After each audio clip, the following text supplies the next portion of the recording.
మనం కుశలకర్మల కోసం ఎలా ప్రయత్నించవచ్చో దీనిపై ఓ చిన్న మాట. ఈ విషయం మనకి ఆనందులవారు గుర్తుచేసిన బుద్ధుని బోధనల నుండి వస్తుంది. ముఖ్యంగా గవేసి సుత్తం కథ నుండి. ఇది మనల్ని మనం ఎలా బాగుపరుచుకోవాలి, ఇతరులకు ఎలా స్ఫూర్తినివ్వాలి అనే దాని గురించి చాలా బావుంటుంది. మొదటిగా గవేసి అనే అతనున్నాడు, ఒక గృహస్థుడు.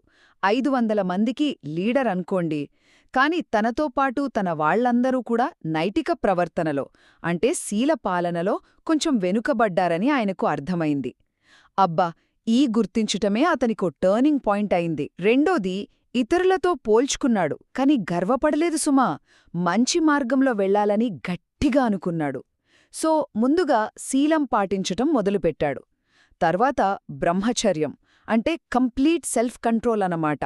ఆ తర్వాత వేళకాని వేళల్లో తిరటం మానేశాడు. ఇంట్రెస్టింగ్ ఏంటంటే ప్రతిసారీ ఆయన ఫ్రెండ్స్ కూడా ఓకే మనం కూడా చేద్దాం అని ఫాలో అయ్యారు. ఇది చూసి గవేసికి ఇంకా ఇంకా మంచి పనులు చెయ్యాలనే పట్టుదల పెరిగింది. ఇక చివరిగా ఇలా కంటిన్యూస్గా ప్రయత్నించటం వల్ల ఏమైందంటే గవేసి చివరికి సన్యాసం తీసుకొని భిక్షువు అయిపోయి అర్హంత పదం అంటే పూర్తి జ్ఞానోదయం సాధించాడు.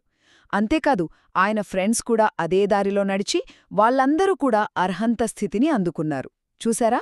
అంటే మంచి పనుల కోసం పట్టు వదలకుండా ప్రయత్నిస్తే దుఃఖం నుండి బయటపడచ్చు అని ఈ కథ చాలా స్పష్టంగా చెప్తోంది. కాబట్టి అసలు గర్వపడకుండా ఇతరుల నుండి మంచిని నేర్చుకుంటూ ఉన్నతమైన కుశలకర్మల కోసం ఎప్పుడూ ప్రయత్నిస్తూనే ఉండాలి. ఇదే ఇక్కడ మనం తీసుకోవాల్సిన ముఖ్య విషయం.